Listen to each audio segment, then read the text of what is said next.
Hello, Canucks fans, and welcome back to your therapy session. Another episode of the Canucks conversation delivered to you by the great folks at DoorDash. Use promo code CONVODD. Ding dong. Capital C, capital D's, all one word, CONVODD. That way you get 25% off and free delivery on your first order with the DoorDash app. Does not get much better than that, folks. My name is David Pagnotta, joined as always by the man who built the place, Chris Faber.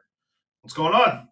Not much. It's a beautiful day. Our technical producer is Alex Lazar. This is the Canucks Conversation podcast. We're high above Rogers Arena. Patrick Alvin spoke today, Chris. Is that where you want to start today? Do you have anything you want to say before? Because I do.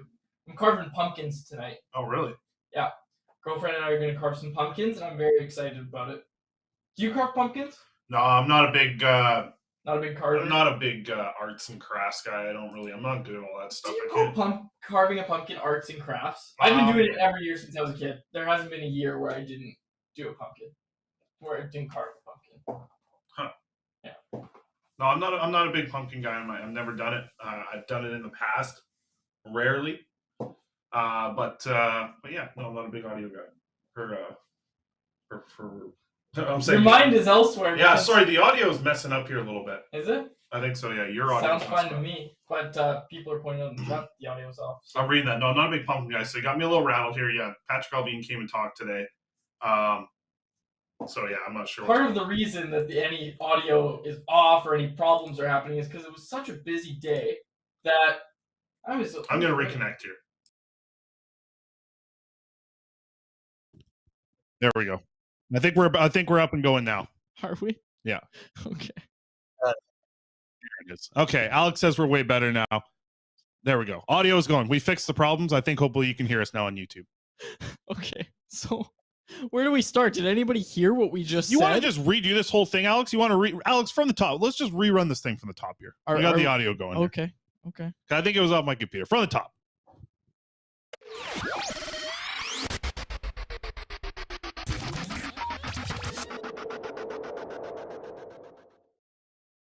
Hello, Canucks fans, and welcome back to another episode of the Canucks Conversation, delivered to you by the great folks at DoorDash. Use promo code CONVODD, capital C, capital D's, all one word, 25% off on your first order with the DoorDash app. Doesn't get much better than that, folks. My name is David Pagnotta. I'm joined, as always, by the man who built the place, Chris Faber. Technical producer is Alex Lazar. High above Rogers Arena. Alex is yelling at us for the last 2 minutes here, people. Yeah, we have no audio on the... Well, it's good now, and this is the Canucks Conversation Well, people are going to be confused on the podcast, so I'm only going to post this part. Well, the reason I'm rattling it off, folks, is because we had a little bit of a problem with the audio to start, so we just ran it back. We just redid the audio, although people in the chat said it was working, but we did it. It's way better now. We're delivered by DoorDash. Happy to be here. Ding dong. I got here in the nick of time. We didn't really have much time to test the audio because it's been a busy day today, Chris. The Vancouver Canucks general manager, Patrick Alvin, spoke to media. We had like 11 articles on Canucks Army today. It's a busy, busy day. I didn't end up leaving my house till really I got here just in time for the show, and I was running over here. So yep, showing up late. Yeah. I'm like sweaty. I had wind going through my hair, so my hair's all messed up. Well, you got all those bangs to go through. That's good. You can keep your bangs up. I think it looks great. Like the wind look, you could see it there. The wind look is great. And sorry, podcast listeners, but let's get started here. Let's get going here. Where do you want to start? With the bad news, because Curtis Lazar goes to the injured reserve. I know I just asked you where you want to start, but I'm fired up and starting here. David Pagnotta is going to join us here in a little bit here. Talk some rumors around the Vancouver Canucks. Yeah, absolutely. 115. So, Curtis Lazar is out for 3 to 4 weeks. That coming from Patrick Alvin, general manager of the Vancouver Canucks. Yep. Brock Boeser officially placed on injured reserve. I don't have the count in front of me, Chris, but how many players have gone through the path of maintenance day, they're just day to day, to going to injured reserve? Yep. Like, there's been at least 4 this year. Has there not been where that's the case? And I'm not even saying that's the fault of the Canucks. I'm just saying when people say maintenance day and then people freak out, I think it's time to stop with it's just a maintenance day. Stop freaking out. It's fine. No, every player who's had a maintenance day has ended up on injured reserve within a week. Yeah, no, there's no time to relax with the Canucks anymore. Although, and honestly, the general manager was put out to us today by surprise. We're all sitting there in the watching practice, and then PR comes over and says, "Hey, would you guys like to talk to Patrick Alvin?" We said, "Yeah, we would." So, okay, I'll get him then for you. I was like, wait, what? It's the weirdest interaction. People were like, nah, it's okay. It's like, you know what, today now we'll skip the general manager. Obviously, we want to talk to the GM, so we'll get to that in a minute. But let's touch on the injuries here. He we can move right into Alvin. He's the one who confirmed it to us. Curtis Lazar is going to end up missing 3 to 4 weeks. I guess he was fighting through something early on in the season, but got told by the doctors that it would be better to keep him out of the lineup for now. So that's what it's hearing. And I think Boudreau said that next week you can expect Hughes, and Boeser also was told day-to-day by Patrick Alvin.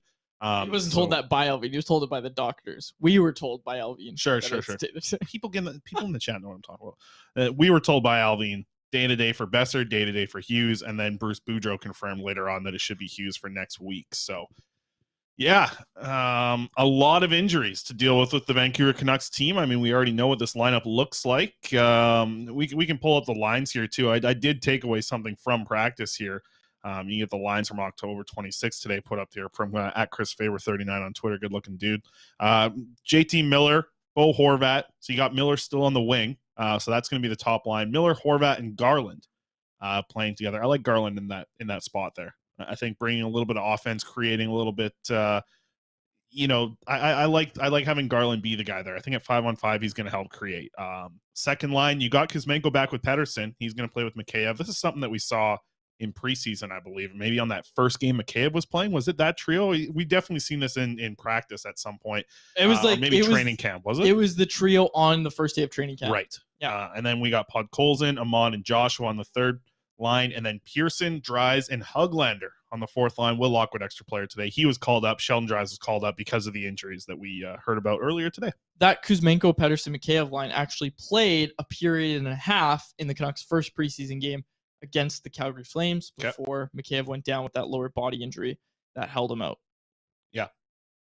I like that trio. I have liked that trio, but I don't want to spend time just talking about, I like this line, I like this line, I like this line. The team hasn't won a game yet. Team hasn't won a game. We don't like any lines right now. And again, last night, TSN's Darren Dreger coming out and reporting that the Canucks don't feel the need to I don't think Dregs is with TSN anymore. He is. He was. Okay. Anyway, it was on TSN. Ray and Dregs podcast. Okay. Anyway. What? Well, you're wrong. It's on. You said it on TSN, Insider Trading. Anyway, I don't even know where I was going with that. Okay. Yeah. He came out last night. Sorry for my co-host, folks. He came out and said, wow, I'm completely blanking. This is bad. You threw me off completely here. What did Dregs come out and say yesterday? Well, he came out and said the Canucks don't feel the need to make any significant or drastic changes to the team at this point in time. Also laid out kind of how there's three paths that he thinks the Canucks could take. One of those is a trade. Ethan Bear in the news today. Vancouver Canucks are apparently interested in Ethan Bear. That one coming from local reporter Rick Dollywall, Donnie and Dolly, the team on check. Ethan Bear, I wrote about it, and look, Ethan Bear is probably a top 4 defenseman on this team right now. Sure, but he's not a top 4 defenseman in the NHL. No, he's not. He's playing behind Jalen Chatfield. He's not a needle mover for any other team, but the team that's dead last in the NHL, he might actually move the needle. Sure, but you could probably get a player off of waivers here in the coming weeks that's going to make as much of a difference. Kiefer Bellows. So what if Bellows is he's first round pick. He's on waivers today. Yeah, exactly. I mean, I just don't think that you have to give up anything to get Bear. And I don't think the Hurricanes gained much from trading him for a 6th round pick. So I think they would rather just keep him as a 7th. So if the ask is something Niels Huglander, apparently. Oh my gosh, if the ask is Niels Huglander, you don't touch that with a 40-foot pole. I mean, I don't think that there's a deal that makes sense. I'd like to see the Canucks make a deal. I just don't think Bear's the right one because I think that the Hurricanes would ask for too much unless you're really putting together like a bigger deal that is going to include Bear as like a throw-in. I don't see the Canucks and Hurricanes getting a deal done. Someone threw it out. They were like, "How about Garland and Huglander? Holy cow! For Ethan Bear and Martin Necas." I can't say that guy's name. I don't say it. Yeah, it's Necas. Necas. Yeah. Necas. Also, someone else replied to that after and said, "Well, what if Bo Horvat's in the mix? Because obviously that Garland Huglander thing isn't going to work out. Right. But what if you throw Bo Horvat in there? Oh, geez, Carolina bite at that point. JT Miller. Although I don't think either of those are going to happen. No, I don't know. We talked with Patrick Alvin about like rebuilding a little bit. Right? Yeah, I think that word was thrown around. That was probably the most common said word in Patrick Alvin's media availability, and like, we've said this before. Patrick Allvin comes out. He says a lot of words. He doesn't say a lot of substance. He's so good at it. Like he is good. He gave a bunch of but then I go back and I look, and I asked a question about, like, Jim Rutherford mentioned on Saturday, right? He said, the way this team's going, it might be heading towards a rebuild. So I asked him, like, as a winless team, how do you know? Maybe we'll run the clip here in a second. Alex, you can run it whenever you got it. So I asked Patrick Allvin a question. This is what I asked Patrick Allvin, and this is his answer. You can run this, Alex. Saturday, Jim said that this might be heading towards a rebuild with this team. How much longer can you go here as a winless team before you can go in that direction? Well, as I said, I think we're always trying to rebuild the roster and always want to get better. I mean, to be honest, when you're winning, when you're able to win a cup, you're always looking to get better. There's never a downtime. You're always looking to different options to get better. And as I said, I was part of a rebuild process that we were able to accomplish winning cups. But when you're looking back, you want to win more cups, and that's how the game is. What? I asked what. I'm sorry, but I asked a question about. What would it take to see this team go towards a rebuild? Right, they're a winless team. I thought it was a pretty good question. Bad question. Was it? No, I felt like it was a fine. Maybe I didn't question. word it exactly correct, and I didn't have a chance to follow. I got Coos yelling in there for getting into the questions here, and I was like, I didn't know what. I had no idea if he answered my question or not. He just said like in Pittsburgh we rebuilt and we tried to win cups and we won cups. And I was like, there's sort of an answer there of like, yes, they did rebuild. They did tank to get Sidney Crosby, right? They did that in Pittsburgh, but he didn't really say that was what was going to happen. And he brought it up multiple times about just not giving an answer about it. And I think that's what sucks for Canucks. We wanted, us in the media, the fans. I thought about this today. Would there be any better press for the Vancouver Canucks than for them to announce in a letter form or something big from Jim Rutherford about, listen, we've got to take a step back. We've got to reevaluate things. We're going to rebuild. It's going to be a dark couple years. It doesn't even have to be a couple of years. You know what? And that's think about what the Rangers did, right? Yeah, with the Rangers letter. That is the best thing the Vancouver Canucks could do right now for press. Right now, with everything going on in this organization, and they could say it could be from top to bottom with all the other stuff that you're dealing with, all the dark clouds surrounding this team, whether it be on the ice or off the ice. The best thing that they could do for press right now would be to announce a complete rebuild. As I said, I think can't disagree with you. I don't know what Alex is doing back there. I can't disagree with you there. I can't disagree. Allvin even said, and this was the quote I found most interesting, where he said, "It's interesting, the rebuild word. I've been part of a rebuild. I came in late in the previous organization. We were able to win 3 cups after rebuilding," he said.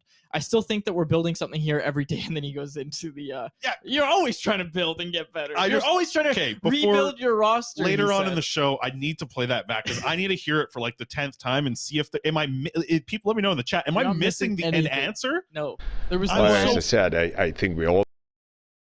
Okay. Now Alex is losing it with this thing. Well, he just said he's trying to rebuild, right? He just Sterling's said got a good thing in the chat here. We'd hang a banner if they announced to rebuild. It's very, very possibly true. I think that's what people want, and that's the problem. Is that was the problem I had with the Draeger report. Not the Draeger reported it, but this is kind of how the organization is thinking, and I think Allvin's comments kind of backed that today, where they're waiting and seeing. What are you waiting and seeing for? I already said yesterday, and I know they're not always listening to me, but I said to you yesterday that, well, the turnaround's coming. Demko played better against Carolina. Speaking of turnaround, Alex, you get this damn thing away from me here, this green screen. I'm pulling this green screen out. Anyway, the turnaround's coming, right? And even if it does come, that doesn't prove that this team is all of a sudden that they're a playoff contender now, and you don't need to make any moves. You're good to go. Let this be a lesson for what? How many years in a row is this that we're learning this lesson? I really found Jannik Hansen's comments really interesting yesterday on Sportsnet 650. And we'll get to David Pagnotta in a second here from the fourth period. But Jannik Hansen's comments yesterday on Sportsnet 650, that was really, really interesting to me. And basically what Hansen said, again, former player. It's not just us throwing this out there, folks. Jannik Hansen, a former player for this Vancouver Canucks franchise, came out speaking on the People Show on Sportsnet 650 yesterday. He said this started when they fired Alain Vigneault back when we got swept by San Jose. It's been 10 years. I haven't seen the fruit of their labor. I don't think they're closer to winning the Stanley Cup than they were when they traded Kessler. It seems like you need something radical to shake this up. And he said, fool me once, shame on you. Fool me twice, shame on me. We saw this story last year. It's the same group. It's the same leaders. It's the same horses pulling the wagon. This retool on the fly, we add a couple pieces, we still have a good core, but what happens is that the core keeps moving and you're not quite there. So we're going to get 2 or 3, 4 years down the line, and all of a sudden we have these young players that might become really good, but PD, Quinn, and Demko might be that much older, and we're talking about them like we're talking about Bo and JT right now.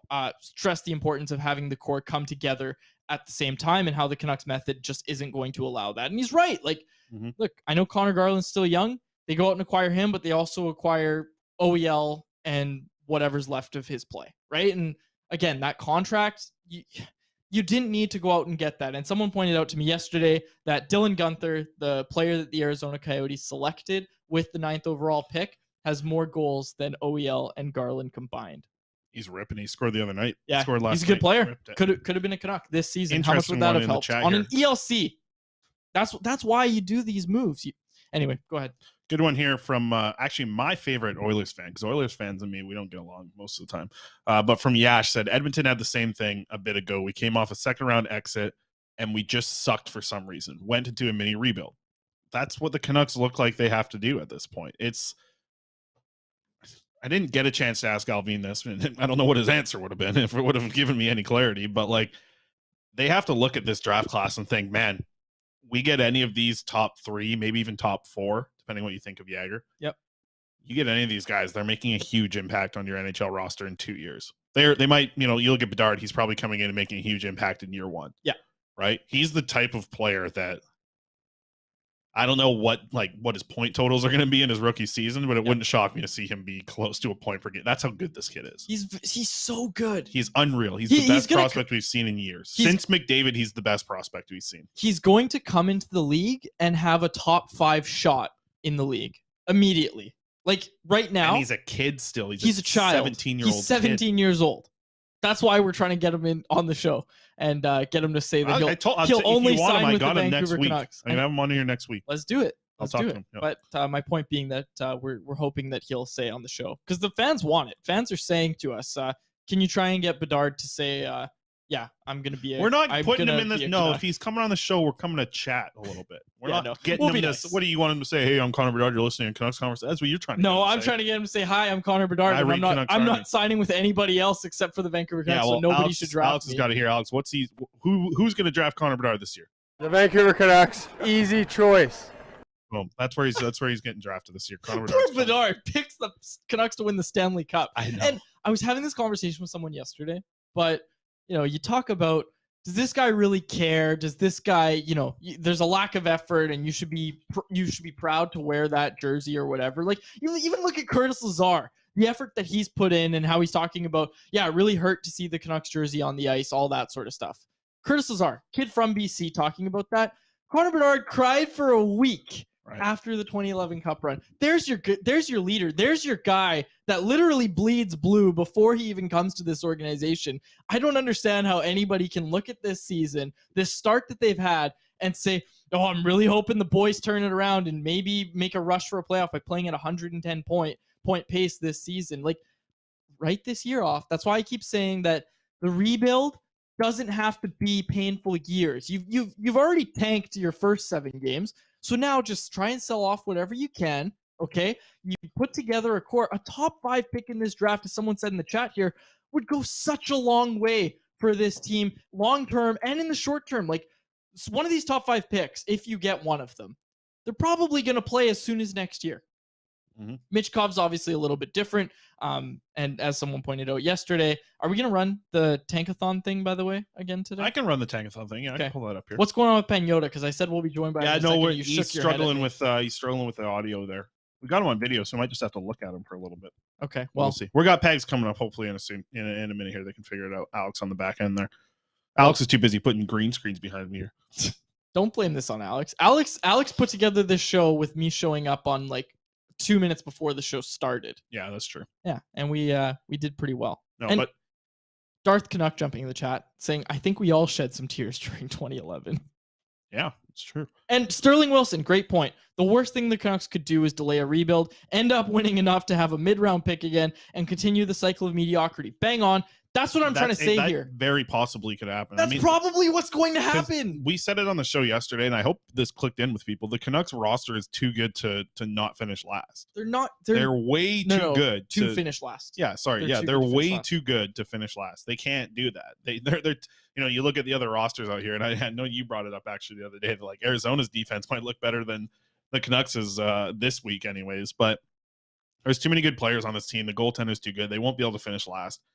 And then it's going to be obviously super difficult. If the Canucks finish 5th worst in the league, they're not winning the lottery, unfortunately. I think that's just the way things are going. We'll keep the tankathon thing going all season long if we have to, but I don't know. I don't know where it is to go from here. I think especially just with the way the season has started, I think there is an absolute out for a general manager, and to be in this position is tough. Like, it's not like he can say we're going to tank, but you could absolutely start moving on from Tanner Pearsons, Tyler Myers, players like this that you hope can get some value. Like, I would have no problem with the Canucks retaining money on Tyler Myers and moving him, right? Because I think a $3 million value at Tyler Myers, some team is going to think that is very nice for 2 playoff runs. Getting Tyler Myers at $3 million. Say what you want about Tyler Myers. If you're playing him in a third line, third pairing role, or kind of like even as the number 4 on your team, you like Tyler Myers a lot in that spot at $3 million. So I've seen a lot of people around the last few days saying that it's just like, it's not, the Canucks have pieces that are just immovable. Like, I know that this has been chatted about a little bit. It's the Miller contract now not movable. I still think it's movable. I think that Tyler Myers is still movable at that, something if you retain a little bit of that salary, and why not, right? It's not like you want to compete this next year anyways. I don't know. I don't know how many games it's going to take to get to that point, but a lot of the fan base isn't looking at it as the amount of games. I think a lot of them are looking at it the amount of years that it's been and how hard that's been for Canucks fans to watch here.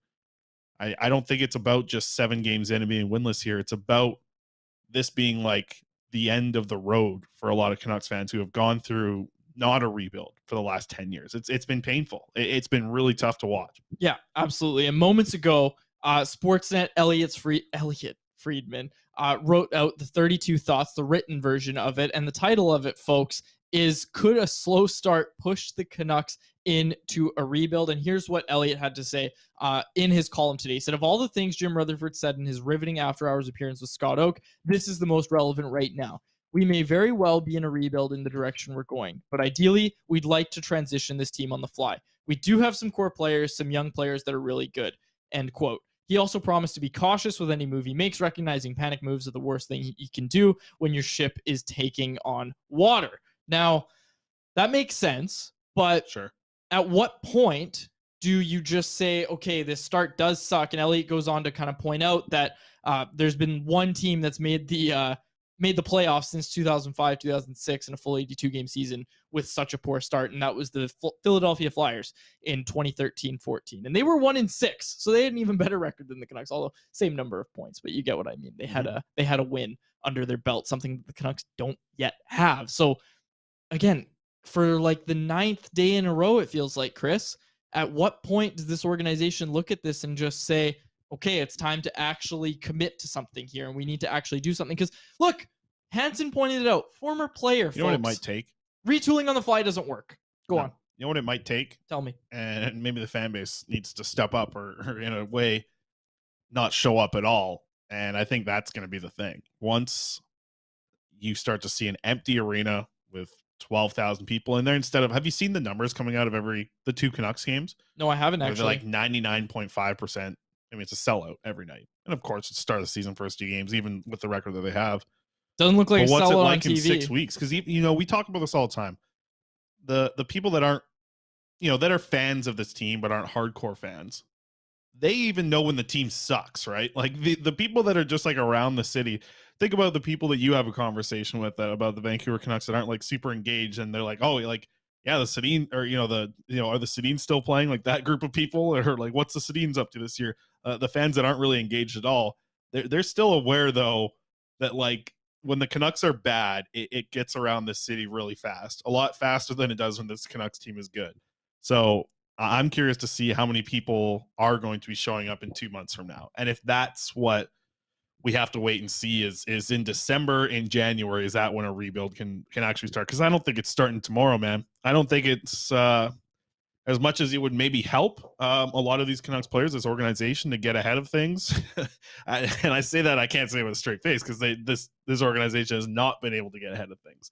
But to me, I said it earlier in the show, the best thing they could do for press is to come out and say that they're committing to a rebuild from the ground up. And I don't think that includes, and I tell you what, you can still have Elias Pettersson or Thatcher Demko or Quinn Hughes be a part of your team. They're at the age right now where you can't do this for one more year and get to that point. You can't start a rebuild in 2024. You're going to be too old by that point, man. They're going to start to be 30-year-olds when you actually start to see some of your second and third round picks come through. You got to start. This is like the last year, in my eyes, to have a rebuild be able to hold on to those three players that I think are pillars for this team moving forward. By the way, Pegs, he can't get the audio going, so we're not going to be joined by David Pagnotta today. Sorry to Pagnotta and all the listeners. Yeah, exactly. It's not Pegs, though. Pegs? Pegs is an interesting nickname, because technically, oh, there he is. Oh, we got Pegs here. Never mind. Do we have his audio, though? I think so. And I think he just closed his laptop. Are we okay? This is an interesting freeze frame. Tell you what, we've had an interesting show with with some of our technical difficulties today. That's for sure. Okay. I did want to get one thing in here, because David's camera just sits there. So basically what I wanted to say is, other than all this rebuild talk, okay, I wanted to point out that Alvin gave Bruce Boudreau a vote of confidence today. Like he said, basically, the coaching staff has management's full support, but he also threw cold water on the notion of the Boudreau bump last year. And this is a really interesting quote to me. And this is what Alvin had to say about last year with, the Boudreau bump that we all discussed. We were so far behind when Bruce came in here. I think he had a tremendous start. I think he went 10-0 or 9-1. I think teams started to take us light. Credit to him and the players to find a way to enjoy being at the rink. They find a way to win games, but if you look at how we played, we had a tremendous goaltender. I think Thatcher Demko was the best in the league from December to the end. Our special teams were really good too. The 5-on-5 play needed to be better in order to be a top team in the league. So in that regard, that was something we wanted to address going into the season, and part of that was finding structure, accountability, and finding systems to play there. I think we're a talented team, but we need to get this group to play together as a group and as a team. So that was, look, I don't just want to say that was interesting, but holy smokes, that was interesting. That verbiage is like, you go out and say, yeah, we have confidence in our coach, and then no, we don't actually think that Boudreau bump that the entire market bought into last year was actually real. And I know that's not what he's saying. I'm paraphrasing. Obviously, I read the quote, but that's kind of what I take away from it. Yeah, and I mean, still though, it's like you said, like that's what you have to take. I don't know. Some of the quotes are just, they're hard to pick apart so much right now. It takes you like a week to a couple days to pick everything apart. I don't know, man. I think it's going to be interesting to see what happens here. How many more losses can it be before something actually happens, though? Right? Like there was 2 days off here from the Canucks losing and going 0-7, and nothing happened except for more players got put on IR.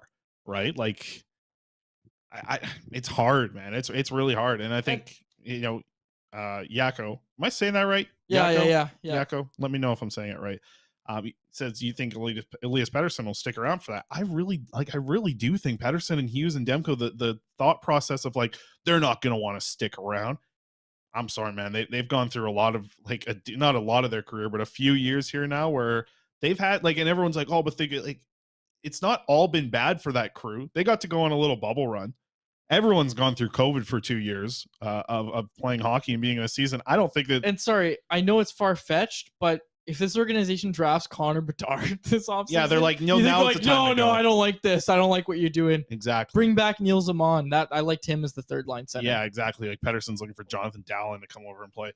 I mean, yeah, I think that there's no way to know for sure. But for years it's been like that though. Like these guys are smart. They know what a rebuild can do to a team. Look at all these teams that are good. I think Bill brought up a good point here. Florida, New York, Colorado, all turned around within 4 seasons. Yeah, and Jeffrey in the chat brought up that there's a better chance Pettersson will stick around with an actual solid plan in Jeffrey, place. That's the best one of the best chats we've had on the show since we've gone live. Yeah. It's true. Better chance Pettersson would stick around with a solid plan in place. And that's kind of what I meant to ask in my question to Alvin, was just like, well, a plan is all they really want to hear. And I'm still like, well, we're always trying to get better and we're always trying to rebuild.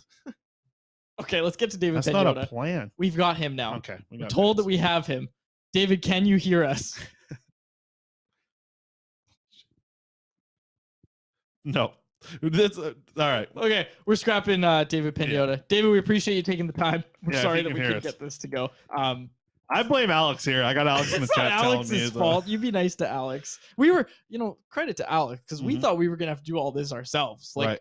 2 weeks before the show was going, we thought we were can't- gonna have to do this ourselves. Today's show has just been off the yeah, rails. today is a good metaphor for the Vancouver. Tomorrow, Canucks let's season. try and just touch on like Tomorrow hockey I'll and get the here a game. little earlier. Get here early. Let's talk about the game. Let's see what's going on, and we'll chat a little bit more hockey. Today has been really. I don't know. I hope people are like not frustrated in the chat, but more laughing, because that's how I feel. We find it funny, but yeah, let's just get to our poll question. Yeah, let's do it. I think that's a good Let's place do, to let's to do the poll transition. question here. Yeah, so our poll question brought to you by Atlas Goods. Pull it up, Alex. Locally owned and operated Atlas Goods. Go to atlasgds.com. Use promo code CC15 for 15% off your first order of pop rinds. These are the best fresh pork rinds straight out of your microwave or air fryer. Chris, our poll question today. Oh, I got to make some live on the stream too, right? Pretty soon here. Yeah. Somebody said that. Oh yeah, someone wanted us to eat the pork rinds. Alex has got it up. See, Alex is great at what he does. Oh, He'd I be don't like nice. Yash anymore. Yash wants to trade Broberg for Hughes. I think Broberg's one of the worst defense prospects picked in the first round. I know you've always hated Broberg. I don't think I've always hated Broberg. Yash, well, I don't hate Yash. I don't hate him anymore. You just said Yash is your favorite Oilers. Well, fan. yeah, but that's because I don't get along with Oilers. Okay. Fans. Just because I don't think Phil Broberg's anything. Okay, I don't Okay, think he's that's going to fair. end up being anything in the NHL. I've seen enough of him. Okay. I didn't like him going into that draft. Our poll question today: as What's a Alex gonna fan, vote? where are you at right now? As Alex votes, I'll read out the options. I don't care. I'm hopeful. I need big change to care. And Ran as out of always, characters there. I'm angry. Let's see where Alex. I know votes. where Alex is. He's Alex pissed. is hovering over. I He's don't pissed. care. He's pissed today on the backwood stuff. Alex going with a I knew large- he was angry. He's angry at us. He's pissed. Alex going with a large portion of the fan base saying he is angry. Yeah, but so I think far, that's at us. I so don't think far, Alex even read the poll. So far, 46% of the vote, leading the vote, is I need big changes to care. 24% say they are angry. 16% say I don't care. And 14% say I'm hopeful. 16% saying I don't care. Ooh. We're 7 games into the season. And again, money talks, right? Like you mentioned that they're sold out all the Who's games. going to buy it? Like, and listen, I haven't talked tickets, to anybody that bought a ticket. Tickets is one thing. Who's going out there right now and buying a Canucks t-shirt? Who's Yep. buying a hat? Who's buying a jersey? Yeah, I don't That's know if gotta you saw start to this. affect. It was on Facebook Marketplace. Someone Neil Zaman. won a signed Neil Zaman jersey and was selling it for $250 on Facebook Marketplace. They were just like, I won this. I don't want it. Just take it. Anything to get it off my hands. I'm sorry. Still like Yash. Yeah, I feel bad. Yeah, Yash that is was, a good Oilers fan. Yeah. Okay. So again, 46% of people saying they need big change to care. I'm with the 46% here, Chris. Yeah, and big time. again, we're paid to care about this. Like we have to talk about this every day. And again, I hate talking in the sense of making it sound like we're trying to complain about what we do. I know our jobs are, dream jobs for a lot of people. So I'll never complain about that. But yeah, it is tough to talk about this team right now. And if we were fans of the team, like if you were just a fan of this team, right? You still worked at the mill in Nanaimo, okay? Ladysmith. I'm a Ladysmith. My bad. I'm a English high school teacher, like I wanted to be before I started doing this. Are you watching Canucks games? Are you taking time out of your night to watch these games? Right now? Hell no. Absolutely not. Hell no. You're not watching. Absolutely not. I would be checked out if I was a fan. And I'm always wary of saying that because I like that we have the listeners here still. But people in the chat even said today it was very, very nice to read. People said I like watching your show more than I like watching Canucks games. Well, that's what we try and have some fun here. And Matthew Berardi, noted name that you can trust, says, I know it's early, but something has to get shaken up. I understand that. I understand the idea that it's early in a traditional season, but I'm looking at it in the sense of what is it that you're looking to see from this team for you to change your mind about the idea of, okay, a rebuild is, not even a rebuild, just write off this season. What do you need to see to say that, okay, this is something that can't happen. Like, this organization should be looking at trading Bo Horvat right now. Yep. I think that's fair. That's probably your most valuable asset. I still think it's too early to make drastic moves like saying, okay, well, Demko's on the table now. Pettersson's on the table. Quinn Hughes on the table. Way too early for that. I'll give you that. Too early for that. But to say that we need to keep this roster intact to let them get out of this, are you kidding me? What are you waiting for? I don't understand that at all. And again, we even have people that are starting to say stuff like, I would trade Demko because he'll actually make the Canucks build a good team because he won't bail them out. And that's what we're seeing right now is we're seeing Demko play a little bit below average. But again, I kept saying it. The turnaround is coming. The turnaround is coming for Thatcher Demko, and the turnaround is thus coming for the Vancouver Canucks. And again, you can't let that be the thing that makes you say, oh, see, this team was fine all along, and we're going to run it back like we did last year. And again, you can't buy into what you're being sold here when you see that team, on the back of Thatcher Demko. Because again, I feel like I'm a broken record saying this, but Jim Rutherford even said, our team gets bailed out by a really good goaltender, but then they ran it back anyway, right? Like that'll happen again. It's like they know it's going to happen again. They talk about it so much. Right? It's just, yeah, it's truly unbelievable. I don't even know what to say at this point. Katarina in the chat says, yep, follow team news, listen to your show, even all the off season, but I haven't watched a game last or this year and don't plan to. And someone actually said this, and I'm not sure if they were joking, but they said, I'm not even going to watch any games. I'm just going to read the stanchies. I'll take that. I don't know if they were being sarcastic, but it was a big thread about how I'm not even going to pay attention. I'm just going to read Canucks Army and read the stanchies. Mm-hmm. Yeah. We'll get you everything you need to know. Well, Marcus brings up a good point. Look at this Montreal team who everybody knows they're in a rebuild, right? Everybody knows they're not a team that's going to be competing for the Stanley Cup this year, maybe next year, from when you see what they're bringing in for the youth players and their way that they're changing the culture. Does this Montreal Canadiens team look anything like it did 3 years ago? Not at all. Yep. Right? It's a great point. They went from a sad season to one of the most exciting young teams in the league after they got to the Stanley Cup final? Yep. 2 years ago. Then they had the worst team in the league last year, and they're like, hey, well, that bubble run, that sure didn't mean a lot. The Montreal Canadiens looked at it the right way. The Canucks looked at their bubble run and were like, oh, hell yeah. Load up the truck, brother. We're going down the road here with this team, this core. We are going to lose all of our leaders in the room, but we are going to move forward with the rest of the guys. That's how this team's rolling. You were right. You're absolutely right. Noah Fantillo, another name that you can trust in the chat here, says, what do you mean the names you can trust here? If it's an Italian last name, I say that. Yeah, okay. Especially if it ends in LL vowel, especially LLI, that's a name you can trust. Kevin's, I see. Well, don't jump away. I got Noah's comment here because Noah's actually offering a rebuttal here. He said, I don't think a big change works long term. Every GM knows you're desperate and you need to max value for the assets you currently have that you want to trade. Okay, Noah, let's buy into that for just a second here. Because I see this. It's not just Noah. It's a lot of people in the fan base just saying, well, everybody knows you're trying to make a trade. And that's what Jim Rutherford's talking about when he says you can't make a panic trade. So again, I go back to, okay, Bo Horvat scoring goals. JT Miller, you let him get his production back up, and then you, instead of buying into it when this turnaround comes, that's what I'm saying is instead of buying into this turnaround and saying, oh, well, everything's good. Like it was just a tough start and we're showing well, we're going to be great next year. You don't buy into it, then you flip those assets, right? And again, people knowing that you're in a rebuild or, that you're desperate, it worked for the New York Rangers. Like they wrote a letter to their fans saying we're going to be rebuilding. And again, it worked for the Rangers. I don't understand. And again, thanks for the comment, Noah. We appreciate it. But again, I don't buy into this that, everybody knows you're desperate, so you're not going to get anything. Look, you could have got what what the organization viewed as not enough for JT Miller at last year's trade deadline. Everybody's taking that package now, right? Oh my God. Hedl, a first, and Lundqvist. Everybody's taking that package right now. So again, I'm not on board with saying, oh, you can't let go of that asset right now. You got to wait till something better comes. Oh, done with that. Nope. Take what you can get. I can't read the text, but Kevin Punter's message came up here and it said, do you want to show this or not?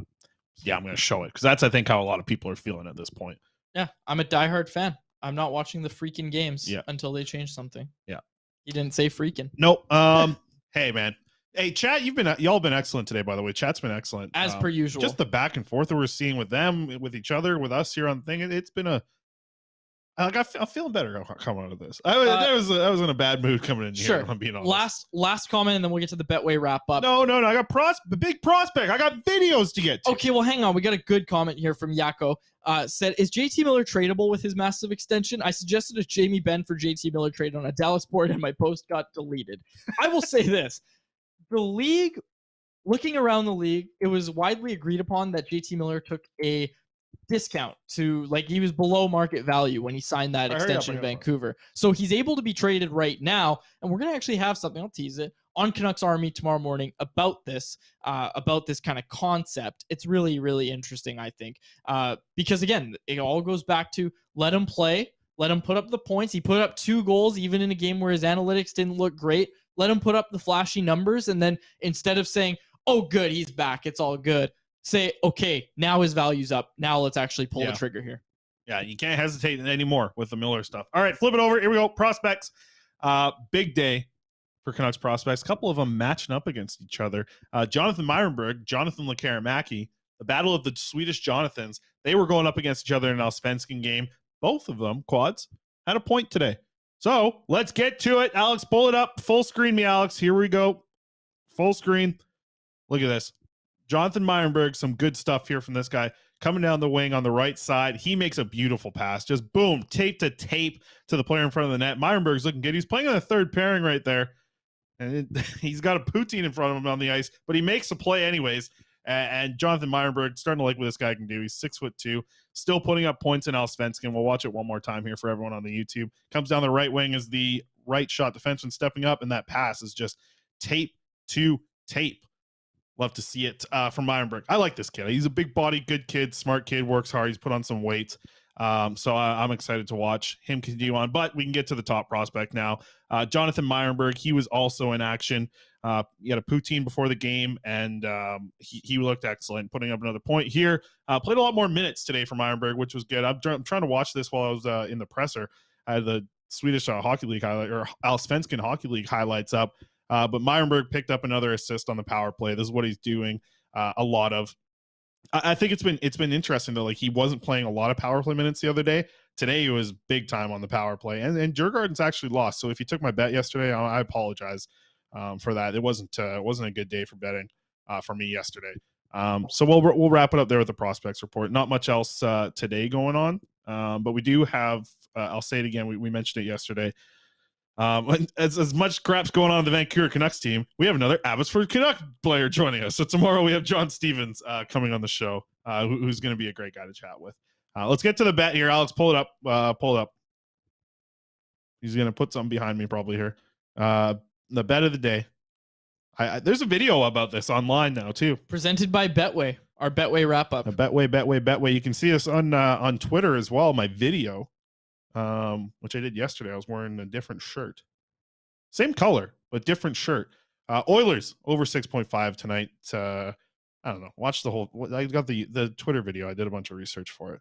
When the Oilers win, they score more than 5. I don't think this is fact, or this isn't like a hidden fact. This isn't news. When they win, they score more than 5. I think they're going to win tonight against the Blues. They lost 2-0 last week to them, and I'm going 5-2 at 14. I'm a big, you know me and my predict the scores, right? That's right. My bread and butter. The first goal scorer of Kyle Burrows and the predict the score. Those are my two go-tos on the old Betway. Jeffrey jumped in the chat. Must be 19 plus to play. Jeffrey jumped in the chat and said prospects is all we have now, and we don't even have a lot of those to talk about. Got 2 of them now. Got 2 of them. Okay, we'll wrap it up there. Someone asked who the Canucks are playing next. Oh, yeah. Hey, no, tomorrow we'll talk about the game. We'll do lots of talk about the game tomorrow. Sure. Seattle Kraken, big, huge rivalry. 2 teams really going in the right direction. Well, the Kraken are actually. The Kraken are looking half decent. They just boat raced the Boston Bruins, I think, like 5-1. Mm-hmm. Yeah, the Kraken. Oh, this Seattle team, I tell you, I'll watch out for this team here. Yeah, it'll be interesting to see how the Canucks do. They're flying out today, flying to Seattle. Yeah, weird vibes today on the show. Lots of struggles, audio-wise. Not Alex's fault. Okay, Alex. Alex brings up the freeze frame of. Hey, Alex, do we got pegs? Sorry to David. I mean, he never got on, but he was in between. it was unbelievable. You guys would throw to him, he'd leave. He'd come back. You guys would babble on for forever, and then he'd leave. All right, do we got him there? No, we don't have him. Looks like we got him there. It's a picture. All right. Well, we appreciate it, Alex. Okay. And you didn't put any. You haven't put any beef and sheds behind me for this All episode. right. Well, so we'll wrap it up here. That'll come tomorrow. Wrap it up. Get for to the sure. other camera before he gets a freaking beef and chat up in here. I'm not doing this. I'm not doing this thing again. Okay. We'll wrap it up. For my co-host Chris Faber, our technical producer Alex Allard, my name is David Quadrelli. Thank you so much for listening to another episode of the Canucks Conversation. You got pegs? Thanks for listening to Canucks Conversation, delivered by DoorDash. Hit the subscribe button to never miss an episode. How about keep it to a thank you, Jim?